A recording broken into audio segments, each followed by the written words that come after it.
এই জীব জগতে জন্মের পর মানুষ থাকে দুর্বল। অন্যের সহযোগিতা ছাড়া একসময় নিজে কিছুই করতে পারে না। মানুষ হাঁটতে শেখে তা অন্যের হাত ধরে, তারপর ধীরে ধীরে নিজের পায়ে। ক্রমান্বয়ে সে পৃথিবী সম্পর্কে অনেক কিছুই জানে। প্রাণী জগতে হিতাহিত জ্ঞান একমাত্র মানুষের আছে বলেই মানুষকে অন্য সকল প্রাণীদের থেকে শ্রেষ্ঠ বলে বিবেচনা করা হয়। জীবনের অধিকাংশ পথ মানুষকে একাই হাঁটতে হয়,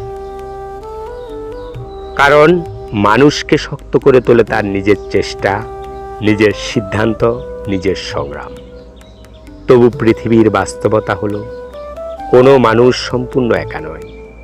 সমাজ, রাষ্ট্র এবং মানব সমাজের অদৃশ্য বন্ধন আমাদের সবাইকে এক সূত্রে বেঁধে রাখে।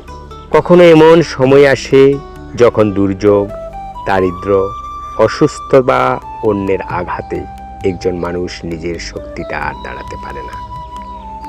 ঠিক তখনই আর এক মানুষের সহানুভূতি শুধু দয়া নয়, মানব সভ্যতার প্রয়োজনীয় নীতি হয়ে ওঠে।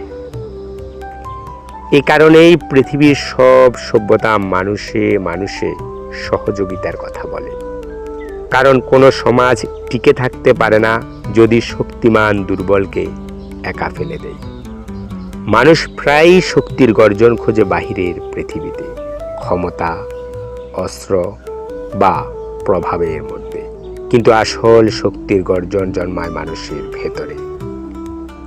অন্যায়ের বিরুদ্ধে দাঁড়ানোর সাহস এবং দুর্বল মানুষের পাশে দাঁড়ানোর বিবেক, এই দুই শক্তির ভারসাম্যে টিকে থাকে সভ্যতা।